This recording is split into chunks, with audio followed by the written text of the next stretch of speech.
Hello guys, good morning. आज आम्ही चाललो आहे नाशिक येथे त्र्यंबकेश्वर मंदिरला. तिथे आमची 3 दिवसाची पूजा आहे. तर आम्ही पूजासाठी तिथे चाललो आहे. घरूनच आम्हाला निघायला खूप उशीर झाला, म्हणजे दुपारचे 3 वाजता आम्ही घरून निघालो. तर जाता जाता संध्याकाळ तर होणारच आहे. तर टेन्शनची काही गोष्ट नाही आहे. आमच्यासोबत आमचे हेवी ड्रायव्हर म्हणजे वाद्विकाचे पप्पा तर आहेच.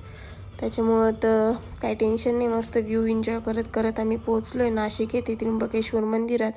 तिथे आम्ही कुंडावर जाऊन पहिले हातपाय वगैरे धुतले. त्यानंतर आम्ही मंदिराकडे निघालो. आणि चूक आता होणारच आहे. पहिलाच मोठा व्लॉग आहे आणि नाव ठेवणार आहे तर भरपूर ठेवणार आहे. मला काही फरक पडत नाही. त्यानंतर मस्त टिक्का वगैरे लावला. त्यानंतर आम्ही मंदिराकडे निघालो प्रसाद वगैरे घेऊन. तिथे ना 7-8 अशी मोठमोठाले हॉल होते, पण 2-4 हॉलमध्ये पहिल्या 2-4 हॉलमध्ये काही गर्दी नव्हती. पण त्यानंतर जी गर्दी चालू झाली, म्हणजे 1-1.5 तास आमचा त्यातच निघून गेला. असं हर हर महादेव करत आम्ही तिथपर्यंत गेलो. हर हर महादेव. त्यानंतर मंदिराची कमान दिसली. तिथं तर लिहिलेलंच होतं, त्र्यंबकेश्वर देवस्थान ट्रस्टतर्फे तुमचं स्वागत आहे. त्यानंतर मंदिराच्या बाहेर असा मोठाच नंदी होता. त्याच्या कानात आम्ही थोडीशी कुसूरबुसूर केली. हे मंदिराच्या गाभाऱ्यातला व्हिडिओ आहे, जिथं मेन मंदिर आहे तिथे.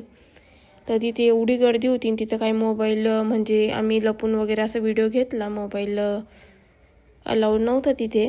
त्यानंतर मंदिराच्या बॅक साईडला मोठाच महादेवाची पिंड होती. तिथे आम्ही आद्विकाला पाठवलं फुलं वगैरे घेऊन.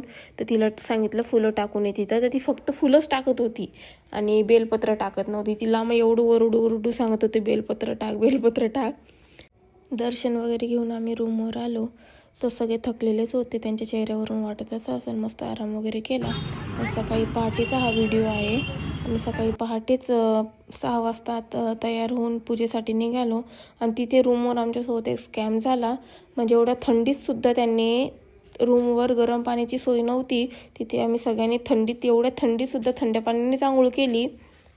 एवढ्या थंडीत आम्ही कधीच असं थंड्या पाण्याने आंघोळ केली नव्हती. त्याच्यापेक्षा कुंडाचं पाणी तरी थोडंफार नॉर्मल होतं. आणि तिथे एवढं थंड पाणी होतं प्रचंड. त्यानंतर एवढ्या थंडीत थंड पाणी आंघोळ करून मस्त चहा वगैरे घेतली. पूजा आमची 12-1 वाजेपर्यंत संपली होती.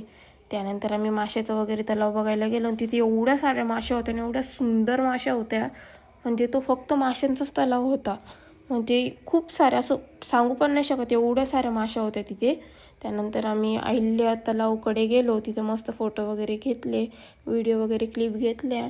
आणि तिथला व्ह्यू एकदम भारी होता. त्यानंतर हे व्हिडिओच्या नादात ना हे बघा आता कसं म्हणजे हे पडायलाच आले होते डायरेक्ट. खरंच खूप एन्जॉय केला. व्हिडिओ आवडला असेल तर सपोर्ट करा. धन्यवाद.